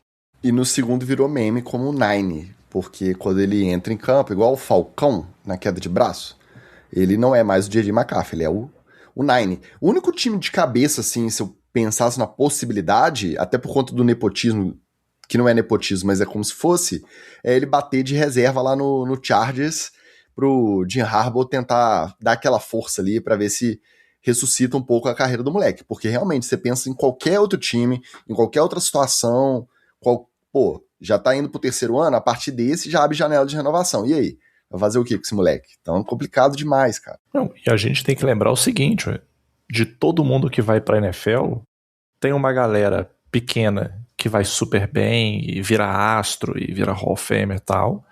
Tem uma massa que joga uma bola, tem umas histórias pra contar e é isso aí. E tem um percentual que não dá nada. E que eu acho triste, mas assim, é o fato da vida. O cara foi pra NFL e não deu nada. O cara foi pra NFL e talvez seja o caso dele. Assim. Ele foi e não deu. Lesionou, depois não jogou, não encaixou. Sendo bem honesto, o ano passado foi o ano assim de vamos ver o que vai dar. E não deu. E ninguém pode falar nada assim de... não, mas de repente tem uma faísca ali. E aí a minha preocupação é o seguinte: algum time que poderia receber ele teria que ver uma vantagem muito grande entre pegar ele ou apostar num draft ou apostar num outro cara ou esperar e se virar com algum cara mais velho, às vezes um pouco mais caro. Então, eu não vejo muito valor de mercado para ele hoje, entendeu? Em relação ao Kyler Murray, cara, o Kyler Murray tem que lamber os beiços, sinceramente. Tem que levantar a mão pro céu. Porque vamos lembrar que teve que ser feita uma alteração no contrato dele para incluir a obrigatoriedade dele fazer horas mínimas de estudo de tape. Você imagina o seu contrato de trabalho te obrigar a fazer a preparação para o seu trabalho. E isso tem que estar lá no contrato, porque você costumeiramente não faz. Porra, assim, num cenário desse, eu acho que já é suficiente para você nem querer dar muita chance pro cara. Mas ok, né? De repente ele tem bola ali para jogar, vamos dar uma chance para ele. Mas eu acho que a postura dele tinha que ser uma postura assim de, cara, o burro que abaixa a orelha e faz o que manda, tenta mostrar o melhor serviço possível com a melhor seriedade que ele conseguir. Porque para mim ele já tem muitos pontos contra num cenário onde você não tem muita chance de ter muitos pontos contra. Você tá na NFL, você não tem muita gordura para que você tem que ser muito bom para poder queimar a gordura fazendo merda e não atuando bem, que não é o caso dele, né? Ainda que ele tenha tido uns bons jogos aqui e ali. Então eu acho que esse aí também é outro que, cara, entrou no Vikings recebendo o mínimo. Para mim deu sorte. Se ele não for bem, ele vai para onde? Quem que vai querer o Kyler Murray depois de ter passado um ano no Vikings recebendo o mínimo, não dando nada? Tendo vindo do Cardinals, não dando nada. Quem que vai querer receber ele? Pra quê? Se nem bom de vestiário ele é. Se nem comprometido ele parece ser. Então, é outro também que tá com a documentação prontinha lá no RH, só esperando. Vou só lembrar, já que tá no assunto Minnesota Vikings, que em algum momento alguém na NFL diretoria, agora eu não vou lembrar quem para citar nomes aqui publicamente e jogar no ventilador, mas teve alguém que fez a seguinte declaração lá, já deve ter uns 3 ou 4 anos. Carson Wentz não joga mais um snap na NFL. E ele tá indo pro 3º contrato desde então. Então, não duvidem da aposta de um Kyler Murray, de um cara que tem mais bagagem. E no caso do Murray, especificamente, vamos lembrar que a treta do contrato já tem 2 ou 3 anos. Então, 2, 3 anos, ele sendo cortado do time que era pra ele ser o franchise, que ele foi first pick e tudo isso. O cara também é outro cara. Ele amadurece, ele também aprende alguma coisa. A tendência é que alguma coisa ele aprenda. Pesa outro fator. O Vikings é o time de infância. Fez depoimento emocionado, mostrou fotinha lá. Então, assim, existe um sabor a mais também pro cara poder representar o time que ele sempre torceu. Então, vai levando isso aí nessa questão do... mas não, se der errado lá, provavelmente alguém ainda vai investir alguma coisinha para ver se com ele... não, comigo vai dar certo. Né? A gente já viu várias experiências nesse sentido. E falando em comigo vai dar certo, a outra notícia que veio mais ou menos nessa época aí do Kyler Murray no Vikings foi a de Justin Fields no Chiefs, obviamente para ser backup. Porém, vamos lembrar que Patrick Mahomes está vindo de uma lesão séria, que foi no final da temporada, teve que reconstruir o joelhinho inteiro lá, tudo bem, tá treinando, ele é um cara que leva a sério a reabilitação, não fica de papinho, treina mesmo, faz a fisioterapia, não pula lá o exercício, então é provável que até tenha condição de voltar na primeira semana já, mas se não tiver, veremos Justin Fields trajado com o uniforme do Kansas City Chiefs. E aí, é um sistema que pode ajudar, quando a gente tá falando de ressuscitar a carreira, no exemplo de AJ McCarthy, Justin Fields, se não der certo no Chiefs, aí realmente fica difícil dar certo em outro lugar, né? O que vocês acharam dessa contratação aí? Eu gostei, eu acho que ele... É interessante, né, cara? É curioso. Ele é um quarterback muito dinâmico, cara, assim, tipo, eu acho que o Justin Fields ele é muito estigmatizado por algumas questões, por exemplo, ele é um cara que desde que ele entrou na NFL, Ele tem muita dificuldade em ficar dentro de um pocket e fazer leituras difíceis, vamos dizer assim. Mas a gente também tem que levar em consideração que ele nunca teve ninguém do porte do Andy Reid chamando jogada pra ele, né? Montando jogada, etc e tal. E ele já teve vários flashes legais relacionados ao atleticismo dele, ao fato de que ele tem um bom passe rápido, ao fato de que ele tem muito braço para rotas verticais, ao fato de que ele é um excelente atleta correndo com a bola. Então, tipo assim, se tem um lugar que pode fazer um quarterback com esse arsenal dar certo, possivelmente é o Chiefs. Tipo, de jogadas criativas, de usar o quarterback também para movimentar a bola, assim, eu acho que ele tem como ir bem lá. E, vamos lá, vamos dizer que ele assuma 4, 5 semanas, que eu ouvi dizer que parece que é o razoável, né? Pra volta do mínimo, assim, pra volta do Mahomes. Eu acho que ele consegue desenrolar alguma coisa aí e consegue ser um backup bem consolidado no Chiefs depois, né? Eu não vejo nada de muito alarmante nisso, não. Achei uma assinatura bem interessante. O famoso caiu pra cima esse aí. Cara, melhor situação possível. Vai chegar num Chiefs claudicante, vai poder entrar em campo sem pressão. Por quê? Porque tá entrando em campo porque o Mahomes tá machucado, e aí assim, que opção que vocês têm? Eu tô vindo aqui pra tampar buraco. E depois, quando o Mahomes voltar, ele vai ficar treinando com o Mahomes, pô. Excelente, treinando com o Mahomes, como o Batata colocou muito bem, com o Andy Reid chamando de jogada pra ele. Então, cara, pra mim, melhor situação. Eu, se eu fosse o Justin Fields, eu ia estar feliz da vida, agradecendo. Por quê? Porque, inclusive, a pressão sobre ele para jogar vai ser muito menor. Porque o Mahomes, ele vai ser sugado até a última gota.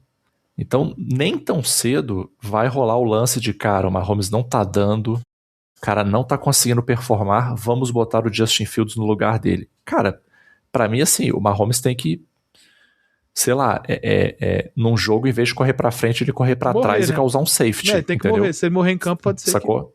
Tem que ser isso. Fora isso, cara, Justin Fields vai estar numa franquia bacana, relativamente bem gerida, com um puta head coach, treinando todo dia ali com um dos melhores quarterbacks da história, ganhando bem, só alegria, sucesso. Pra mim, venceu na vida Justin Fields. E aí, pra quem é mais nerdola, acompanha mais de perto, assim como nós aqui do NFL, etc., Batatão também, galera do Play Call, fica só a trivia, a curiosidade, que é justamente quando Matt Nagy sai do Kansas City Chiefs, o Justin Fields chega ao Kansas City Chiefs. Então, o reencontro não rolou, né? Por muito pouco. Questão de semanas, talvez meses, não rolou este reencontro. Vou inverter a pauta aqui, já caminhando para o nosso final. Antes da gente falar das outras tretas, vamos falar então das outras contratações aí, ou trades. Uma trade aí que é a prova de que Miami, um abraço pro Wally, está indo full rebuild, porque o Jalen Waddle foi trocado pro Denver Broncos, junto de uma escolha de 4 rounds, por uma escolha de primeiro, uma de terceiro e uma de 4 rounds do time de Denver. Então, Jalen Waddle, famoso último que sair, apagar a luz, o Jalen Waddle apagou a luz. Malik Willis foi contratado para não ter ninguém para lançar a bola. Né, o trabalho lá em Miami é um trabalho de médio e longo prazo mesmo, não tem ninguém com pressa lá. Vamos pegar pique aí, vamos no full rebuild. Eu acho que tinha muito tempo que a gente não via um full rebuild nesse nível, assim, de vai todo mundo embora mesmo, troca o técnico, troca geral. Esse contratinho aqui, ele não tá aí, igual a gente citou os recebedores ali em cima, falando de SN, ele não tá entre os top, ele já tá ali perto do 10º salário, não lembro a lista completa agora, mas não vai ficar aqui, não vamos pagar, vai pro Broncos, ajuda lá, mais uma arma pro Bo Nix, interessante, e vai embora. E tirando esse, Christian Kirk, o homem que mudou o patamar do salário de recebedores há 3 ou 4 anos atrás, indo pro Jaguars, agora assinou por um aninho, $6 milhões, assim, mais compatível com a produção dele, para jogar no 49ers. Então, a dupla de recebedores do 49ers principal esse ano promete ser Christian Kirk e Mike Evans. Interessante, né? Não sei se o Rick Purcell talvez ainda esteja na frente dele, a conferir quando começar a temporada. E a última movimentação de recebedor que tivemos aí recente também, que não muda a vida de ninguém, Hollywood Brown, é um Philadelphia Eagle, um ano, até $6,5 milhões, baratinho. Ele tava doido para voltar pro Ravens, parecia que ia voltar, o Philadelphia Eagles foi lá e levou pra Philadelphia, pelo menos tá pertinho, né? Mas nada muda a vida de ninguém, talvez o Waddle seja interessante da gente acompanhar o uso dele nesse ataque do Denver, né? Hollywood Brown e Christian Kirk receberam 2 contratos para se provar, né? De $1 milhão, contratos relativamente baixos. Eu acho a assinatura do Kirk bem interessante pro 49ers. Infelizmente, no fim do dia, é só mais um jogador no DM, né? Assim, tem que considerar aí. Muito bem lembrado, porque saiu o relatório do cientista que o John Lynch contratou, falando que pode ficar tranquilo, que a subestação não tá machucando o ligamento de ninguém. Ora, veja, Ticas. Cientistas comprovam, estudos comprovam. Ora, veja. Certamente todos os chapéus de alumínio de São Francisco ficaram mais calmos agora. Quem é esse cientista? E aí? E o que ele tem a ganhar com esse relatório? Ganhou o quê, esse cientista? Perfeito. Mas é isso, eu acho que, assim, brincadeiras à parte, eu acho que foi uma assinatura bem razoável. Você citou bem, né? Evans e Kirk, fica uma dupla legal. Rick Pearson é um cara que consegue contribuir. Tem um outro receiver que eu esqueci, que é novinho lá também, que é bacana. É interessante. Hollywood Brown, sinceramente, não entendi pra que o Eagles fez isso. Eu vi a assinatura e falei, não faz muito sentido, acho que nem um grau. Mas ele, querendo ou não, foi barato, né? Pra ser um cara do tamanho que ele é, enfim, tá ok, acho. Adicionou um depth interessante. O Jalen Waddle, aí já é um pouco mais sério. Porque o Broncos, se você parar pra ver o Broncos como time no ano passado, se você pensa assim, pô, o que falta ao Broncos? O que faltava ao Broncos era um wide 1 com porte de wide 1, né? Porque eles têm lá um arremedo de wide 1, que é o Courtland Sutton, que nunca conseguiu ser esse wide 1. Em algum momento era Era o Lamb? O Lamb era recebedor lá, não era? Antes de ir pro Cowboys? Quem que era? Tinha um cabeludo lá que era recebedor na mesma pegada. Jerry Jeudy, lembrei. Jerry Jeudy. Perfeito. Merdeiro. Eu sabia que era um nome curtinho também, achei que era o Lamb, perdão. Jerry Jeudy. Também nunca se firmou, da mesma galera aí, da mesma era do Courtland Sutton. Eu acho que pela primeira vez em algum tempo o Broncos de fato tem um cara que é um cara mesmo. Um cara que faz qualquer parada. Pega a bola curta, pega a rota vertical. Bom recebedor de verdade, Jalen Waddle. E isso faz com que o time dos caras entre numa outra vibe. Acho que eles já tinham uma pegada de favorito ano passado. Foi o que foi, né? Bo Nix machucou pra final de conferência. Caiu uma neve absurda, todos vocês vão lembrar disso aí. Não que o Jalen Waddle tivesse feito diferença na neve absurda. Talvez nem o Bo Nix, né? Mas acho que antes do momento da neve ali, alguma coisa podia ter tentado se desenrolar e eles não conseguiram. Então, fica um pouco nessa e eu acho que o Broncos, de fato, dá um step up bem interessante aqui. Bem interessante mesmo, assim. Foi um time que conseguiu basicamente manter todo mundo que é bom e adicionar o Jalen Waddle, né? Ou seja, legal pra eles. Cara, eu acho que o Jalen Waddle como uma opção pro Bo Nix é uma parada interessante, até para que a gente veja do que o Jalen Waddle efetivamente é capaz, né? Eu também acho sacanagem ficar julgando qualquer um pela sua trajetória em times como Dolphins, Raiders e afins. Também concordo, não acho que o problema do Eagles seja recebedor, então assim, você traz o cara a troco de quê, né? Não parece fazer muito sentido, mas talvez esteja fora da minha alçada de compreensão, né? Às vezes os caras têm algum uso muito específico e ele encaixa bem, que eles estão pensando, sei lá, para a próxima temporada, enfim. E o Christian Kirk, vamos combinar, ele deve ter muita clareza de que o que ele ganhou não fazia sentido. Eu acho que no final do dia ele sabia, lá na época de Jaguars, sim, assinou o contrato, fechou a porta, chegou em casa sozinho e falou assim, cara, o que os malucos estão me pagando? Meu Deus, cara. Caramba, bicho, pronto, venci na vida, é isso aí, cara. Juntar essa grana aqui e guardar, porque eu acho que ele tem clareza de que ele não é um cara para esse valor. Pelo menos agora no 49ers, ele vai morar num lugar maneiro. Califórnia é um lugar bacana de se morar, clima bom, né, qualidade de vida boa. Tem um problema aí de pessoas em situação de rua, né, mas em geral ali a região do estádio é uma região muito boa, muito bacana, muito aprazível de se morar. E pra mim, ele já tá naquela vibe assim, cara, eu já fiz meu pé de meia lá no Jaguars, agora é jogar uma bolinha aqui, tentar não me machucar, conhecer uma galera nova e eu acho que também ele tem um ganho aqui em termos de coaching staff também. Vai ter a oportunidade de trabalhar com um coaching staff bem melhor também. E acho que talvez, quem sabe até, estamos aqui metendo o pau nele fazendo pouco, mas talvez com um coaching staff um pouco melhor, quem sabe aí, se você está disputando com o Rick Pearsall, às vezes você fica até mais autoconfiante para jogar uma bola legal e fazer uma palhaçadinha, né, uma brincadeirinha gostosa. Não sei, mas realmente Pra mim foi aquela coisa meio fim de feira. Tudo bem, São Francisco é uma cidade maneira, né? Belíssima, qualidade de vida. Mas, pô, Phoenix, Houston e Jacksonville não parecem também cidades ruins, Não, qualidade de vida Jacksonville, ruim. não, Jacksonville Não é, meio... Não é uma Cleveland, né? Não é uma Cincinnati, né? Não é um Baltimore também, vamos falar a verdade, né? Nada mal, nada mal.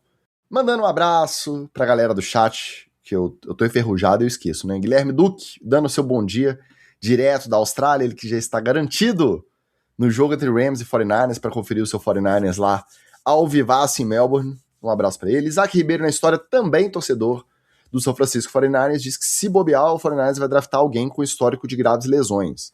Cara, eu acho que nem é uma questão de draftar, porque quando chega lá perto da estação, não tem cientista que me faça mudar de ideia, tá? A subestação manda ondas eletromagnéticas complicadíssimas para os ligamentos.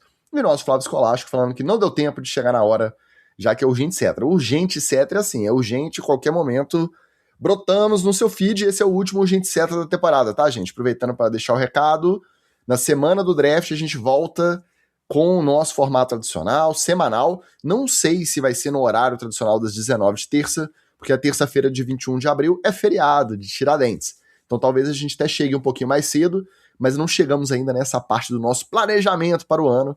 Então fique atento aí, a partir da semana pré-draft voltaremos com os episódios semanais e o nosso ritmo normal, beleza? A nossa reunião dos donos, né, Ticas, ainda não, o não aconteceu. conselho de notáveis ainda não aconteceu. E só dar o destaque aqui para a fala do Ticas, né? Não tem cientista que me convença do contrário. Essa é a postura, galera, tá? Aqui é NFL e teorias da conspiração, quem acompanha mais tempo já sabe, né, que o etc não é só de aleatoriedades. Olha só, falando em aleatoriedades, essa também é boa, hein? Aquela polêmica do flag, pois é, ganhou mais um capítulo muito interessante, que vamos aproveitar toda a expertise do nosso coach Rafael Negreiros para debater. Por quê? Um evento da Fanatics, o Fanatics Football Classic, Flag Football Classic, era para ser realizado na Arábia Saudita, pagou milhões de dólares para os jogadores da NFL participarem, só que aí começou uma tal guerra contra o Irã, que impossibilitou que aquela região ali, né, Arábia Saudita, Emirados Árabes, tudo ali tá meio complicado, então foi em Los Angeles mesmo o torneio. Vários jogadores da NFL, inclusive o Tom Brady, e convidaram para completar a seleção americana de flag football. E a seleção, obviamente, deu um show de bola. É claro que no final do torneio, conforme o pessoal da NFL ia pegando mais a dinâmica, pegando mais a manha do ritmo do flag, acabou que a diferença foi até diminuindo. Mas, mesmo assim, vantagem clara e óbvia para o pessoal que só joga flag desde sempre e que tem o biotipo, que tem o treinamento específico da categoria. Então, Batata, como coach, esperado essa diferença? Você acha que com tempo de treino, com foco específico para o tipo de jogo que é o flag, que é muito diferente do tackle football, a galera da NFL vai se sobressair, vai diminuir essa diferença, ou pode até passar na frente e ser convocada para representar os Estados Unidos nas Olimpíadas de Los Angeles em 2028? Vou aproveitar que estamos aqui, você que adora ciências, Tica, para eu falar algumas coisas sobre treinamento para você. Na educação física, um dos princípios de treinamento se chama especificidade, né? Então, eu não sei se vocês chegaram a ver os jogos, mas para quem não está acostumado a ver flag, é um negócio muito, muito diferente do futebol americano. Em tudo, assim. Desde a dinâmica do jogo, até o jeito que os caras se movem quando eles estão com a bola, até como que tem que marcar. E eu já esperava que a galera do futebol americano fosse dar uma apanhada aí. Eu vou te dar um exemplo prático. Façam de conta que vocês são jogadores de defesa do flag. Então vocês estão lá jogando de safety. Beleza? O goleiro do esporte. Vocês estão lá de safety. Quando você tá jogando de safety no futebol americano, as coisas se desenvolvem numa outra velocidade. Por quê? Porque o corner tá botando a mão no receiver.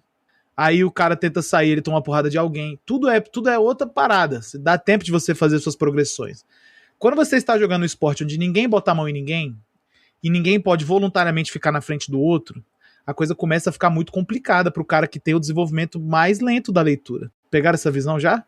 E eu sei porque eu dou aula de flag na escola que eu trabalho. Aí já não é pro 0 a 7 anos, já é pros moleques mais velhos, né? Então, assim, pra mim, até como treinador de futebol americano, é complicado eu me desvencilhar de algumas leituras, de algumas progressões que são muito próprias do futebol americano. Não servem tanto pro flag. Então eu imaginei que pela especificidade do treinamento, pelo fato da galera do flag tá fazendo aquilo ali em alto rendimento já tem um tempo, não sei se vocês sabem disso, mas acho que os Estados Unidos é campeão do Mundial de Flag, ele acontece cada 2 anos, né? Os Estados Unidos é campeão, acho que dos últimos 4 ou 5, com alguns jogos duros pelo caminho, sabe? Tipo, o México rivaliza bem, a Áustria rivaliza bem, a Dinamarca rivaliza bem, mas eles ganham. Então, assim, quando eu acho que a galera fala de jogadores da NFL jogarem o flag nas Olimpíadas, eles acham que ninguém consegue jogar no nível que os Estados Unidos joga.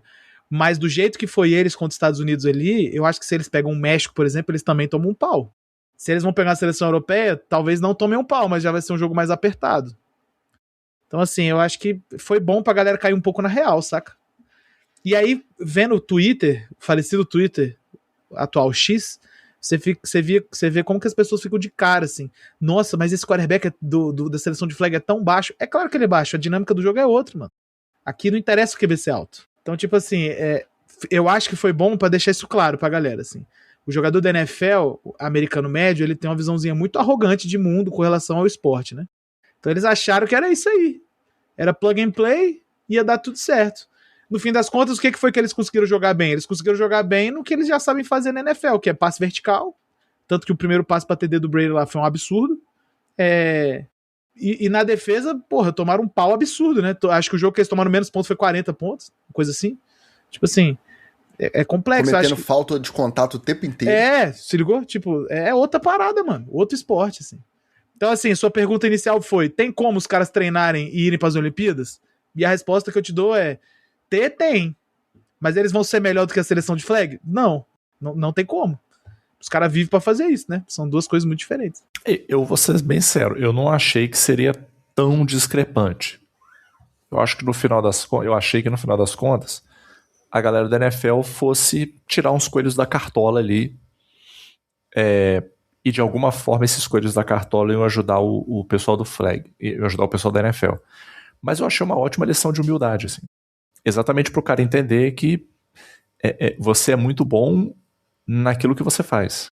E isso não se transfere necessariamente para outras coisas que você vai fazer. Inclusive, você pode ser medonho em outras coisas que você vai fazer. Ainda que você ache que existe essa portabilidade de desempenho esportivo. Tem até, sacou? Vitorino, já pra pegar esse gancho, né? Vocês vão lembrar da polêmica do Noah Lyles. Porque ele meteu essa aí, falar, vocês que são campeão da NFL, da NBA, vocês são campeão mundial de quê? Não existe isso. E aí o Tyreek Hill, eu acho que entrou nessa conversa, né?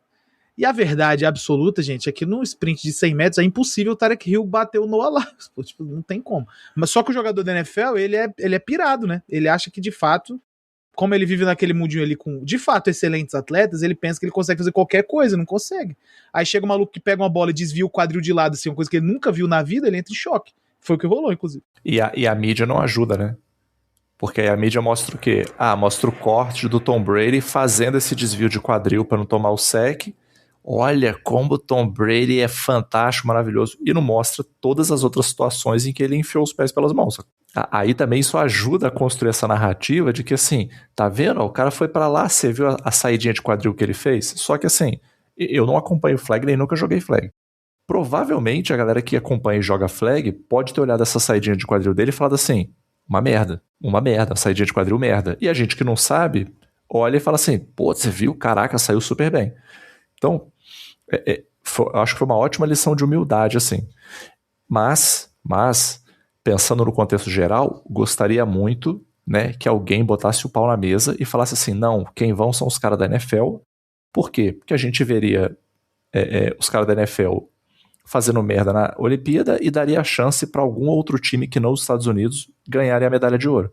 O que seria, para mim, uma coisa muito mágica, né? Considerando que a Olimpíada é em Los Angeles, de flag, chegar lá e quem ganhou? Ganhou a Dinamarca. Ganhou o México. Inclusive, né, para você que não está vendo, hoje estou aqui com a camisa do maravilhoso Jorge Campos. Ganhou o México. Imagina, o cara ter que engolir o resto da vida que o México ganhou o flag nas Olimpíadas de Los Angeles. Para mim seria mágico. Além da arrogância tradicional, e não encare isso como uma crítica propriamente dita, ao contrário do que a gente está falando do Pucanacua. Porque os caras têm que ter uma autoconfiança mesmo, eles têm que se provar o tempo inteiro para chegar nesse nível de NFL, para se profissionalizar, para depois profissionalizar, continuar desempenhando, e ir para o segundo contrato e ganhar a grana que potencializar, né, ao máximo os ganhos dele numa carreira curta. Então, essa arrogância, essa autoconfiança, ela é até saudável até certo nível para os caras poderem exercer a atividade deles. Só que a NFL tem um papel que tem sido fundamental nesse incentivo dos caras jogarem. Tanto que já anunciaram que vão liberar um jogador de cada time será liberado, caso eles façam a seleção para disputar as Olimpíadas de 2028. Qualquer oportunidade que tem de promover o esporte, a NFL está incentivando os caras a fazer vídeo promocional, a participar dessas coisas. Então, na prática, independente deles terem capacidade técnica e física de desempenhar ou não na seleção para jogar as Olimpíadas, o roster, se eu não me engano, serão de 15 jogadores, por aí. É de 15 ou um pouco mais. A NFL vai negociar com o Comitê Olímpico lá de mandar uns 4, 5 da NFL que vão se dedicar a treinar para não fazer feio também, vão pegar os mais rápidos ali, os mais baixos, que sejam mais coerentes com a seleção, vão pegar os 10 melhores da seleção e vão montar, de flag mesmo, né? E vão montar esse scratch aí para não perder também esse marketing, porque a NFL está interessada no marketing. O flag football como porta de entrada para a audiência da liga. E é natural que o interesse aumente, por mais que o esporte seja uma categoria completamente diferente, as similaridades podem acabar ajudando nesse sentido de aumentar o interesse e o engajamento para a liga de futebol americano de tackle. Mas não vai deixar passar batido. Acho que a gente dificilmente vai ver uma convocação da seleção olímpica de flag americana só com o jogador de flag, que vai ter um intruso ou 2, ou 3, ou 4 da NFL ali. Para mim é um fato, tá? A conferir. Para terminar, a NFL não brinca em serviço. Olha aí a situação com que estamos lidando já rumo à temporada 2026. Os árbitros titulares, os caras que estão aí na NFL há anos, que tem um contrato aí, um acordo coletivo de trabalho negociado de tempos em tempos, eles estão ameaçando uma greve para a temporada. Pois é, porque o último acordo coletivo de trabalho venceu e eles não aceitaram os valores propostos pela liga para renovar esse acordo coletivo de trabalho. Com isso, com esse impasse, o que a NFL fez? O Magal estava brincando da nossa reunião de donos da NFL, etc. Essa semana, no Arizona, tiveram a reunião de donos da NFL, dos bilionários, todos foram lá. Teve a foto tradicional dos técnicos, né? Muito bonitinhos, os técnicos alinhados ali, suando no calor do Arizona, né? Posicionando ali com suas camisas polo para fazer a foto oficial dos head coaches da NFL.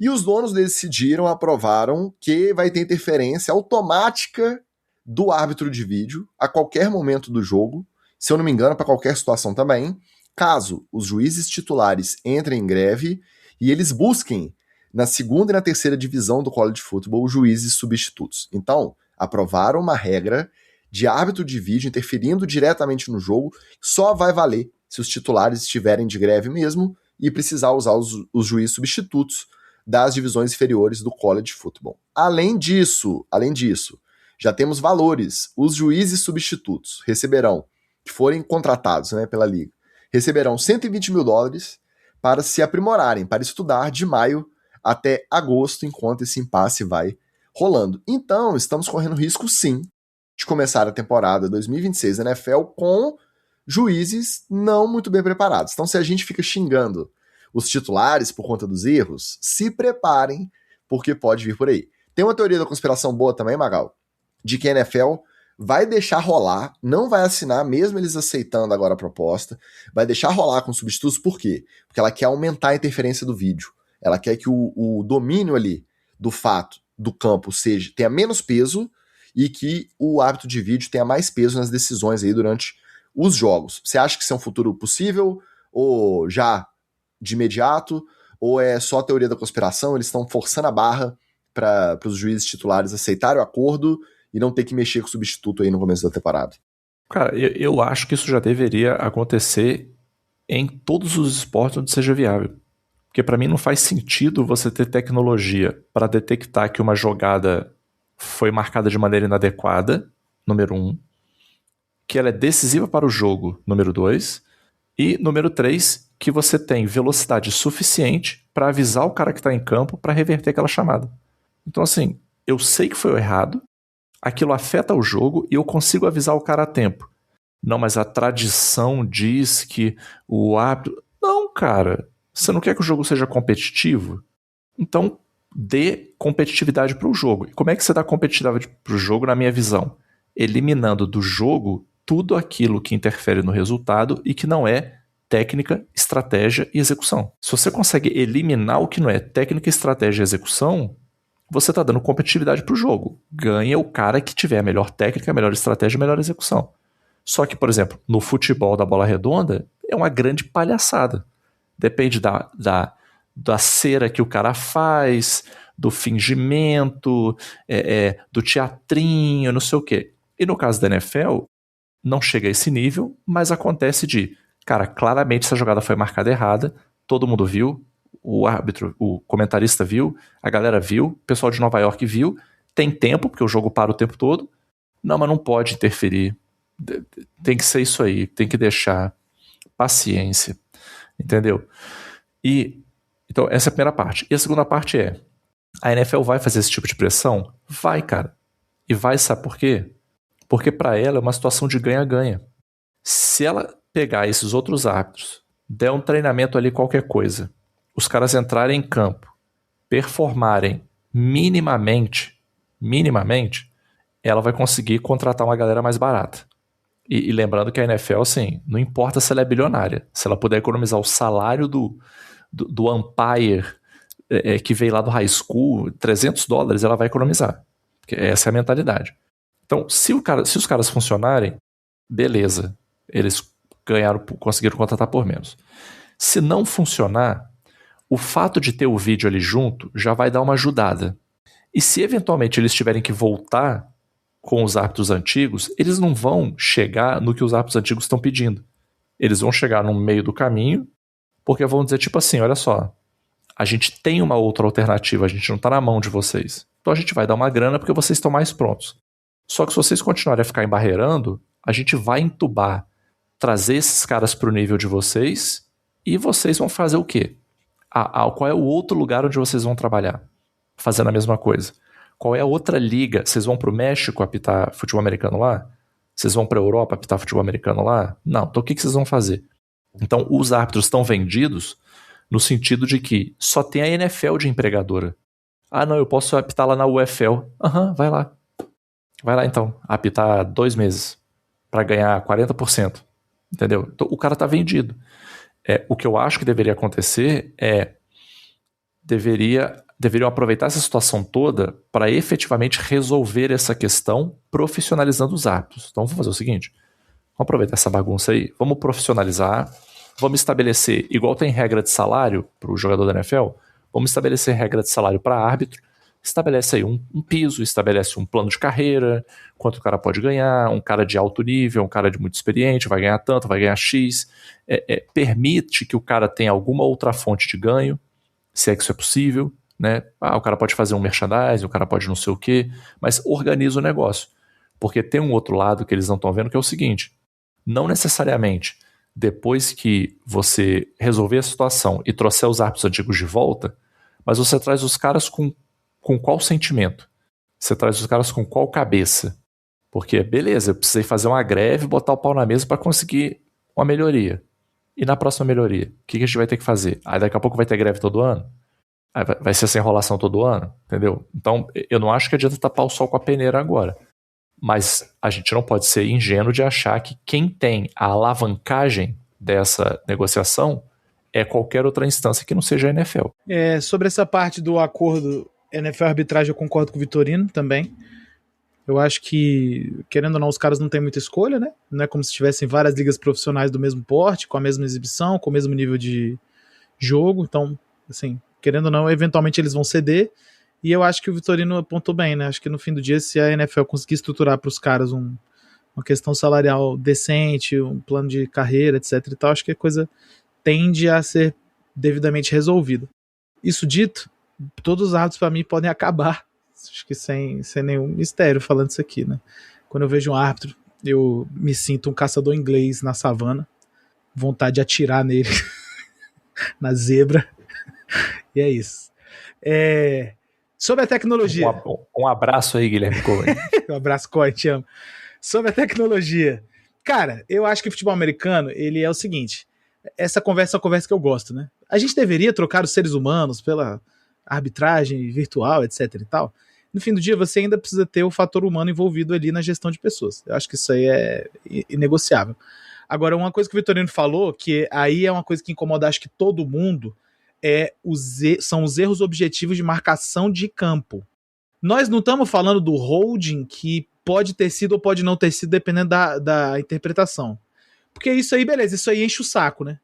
Mas por que agora é offside e no outro não é? Bom, tudo bem, isso aí acontece. Isso aí acontece. Pode ser que no primeiro offside que o árbitro não marcou, ele virou pro DL e falou, paizão, é o seguinte, o primeiro eu não marquei, mas o segundo, se tu fizer, eu vou marcar, beleza? Essa conversa existe. O Vitorino foi DL, eu fui DL, a gente sabe como é que é. A gente sabe como é que é. Então, tipo assim, essa é uma conversa razoável entre jogador e árbitro. Isso aí, você botar a tecnologia para rever um offside, para rever um holding, para rever um false start, é talvez um pouco demais. Só que eu acho que a NFL perde a oportunidade de rever outras coisas que são muito importantes, como, por exemplo, interferência de passe.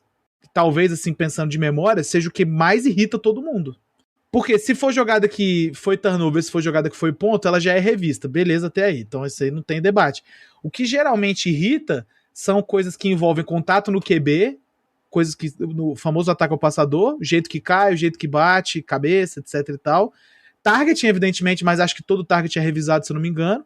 E interferência de passe. Se a gente conseguir botar revisão nessas três coisas, o jogo tende a ter uma melhora significativa, eu diria, sinceramente. O fato dos árbitros tentarem se preservar com relação ao VAR não é uma coisa que me assusta. Eu acho que é um corporativismo do mais padrão possível, né? Porque talvez na cabeça deles eles sintam que eles percam valor, tá ligado? Perante ao jogo, caso eles tenham que revisar mais coisas, né? Mais coisa passe pela tecnologia. O que é um posicionamento razoável, embora eu não concorde, acho que vocês também não. Mas assim, penso eu que eles poderiam estar usando a tecnologia muito mais a favor e para dar um pouco mais de crédito à arbitragem da NFL, né? Que ano após ano vai caindo um pouco no que caiu a arbitragem da NBA, que hoje é extremamente desrespeitada, né? Assim, e eu acho que a NFL tá passando bem por esse processo, precisa de fato rever isso aí, e com medidas simples, né? Tipo assim, uma revisão numa interferência de passe, uma revisão numa coisinha mais pontual, eu acho que cairia muito bem. E é isso, né? Quando a gente coloca tudo isso em perspectiva, igual vocês colocaram muito bem, é essa sensação de que a zebrada é refém, cara. Ela é refém, ela quer lutar por melhores salários, ela tem uma importância ali, só que ela tá arriscando manter essa greve e acontecer em 2012, tem uma greve clássica, né, que foi o último acordo de trabalho, que a NFL virou e falou assim, não precisa, vamos recrutar os árbitros lá das divisões inferiores. Por que das divisões inferiores? Primeiro que os da primeira divisão do college já ganham pau a pau com os da NFL em relação ao salário, e segundo, que alguns têm uma chance maior de migrar da primeira divisão do college para a NFL. Então eles não querem se queimar com o resto da associação de árbitros e, não, eu topo ir para a NFL como substituto e depois eles nunca vão ser escalados como titular pela comissão de arbitragem. Tem esses dois fatores aí que pesam eles irem atrás dos árbitros de divisões inferiores. Consequentemente, são árbitros que tecnicamente também são inferiores. Não é por acaso que eles estão presos lá na D3. É porque eles não conseguiram galgar essas divisões igual vale para os jogadores, vale para os árbitros também, tá? O único cenário dos árbitros deste ano 2026 saírem bem desse acordo coletivo em relação ao que eles estão reivindicando é acontecer igual 2012. Começa a temporada com substitutos, mesmo esse ano com a aprovação do árbitro de vídeo, o árbitro de vídeo não funcionar da maneira correta, não dar conta das marcações em dúvida ou dos erros durante os jogos e virar aquele escarcéu que parece que virou, não lembro, tá? Não lembro, assim, não tenho lembrança específica das duas primeiras semanas de 2011 ou 12, não lembro exatamente. Não tenho lembrança específica dessa confusão, por mais que eu já assistisse NFL na época. Então começa a temporada, vem uma confusão danada, jogada errada, chamada errada, inversão de placar, aquelas coisas, mesmo com o árbitro de vídeo, a NFL vai topar bancar o que os titulares estão pedindo. Caso contrário, é um passo atrás até nessa negociação e pode ser irreversível. Se eles entenderem que realmente o árbitro de vídeo já pode ajudar nesse sentido de tirar o peso do cara que está ali no campo, e o cara ser a autoridade em campo para resolver as coisas mais específicas que o de vídeo não consegue, o peso desses titulares vai cair muito e aí eles não vão conseguir aumento mesmo. E aí eles são reféns, de fato, dessa situação.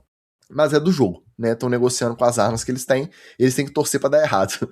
Na verdade, o começo da temporada, caso eles mantenham a ideia da greve.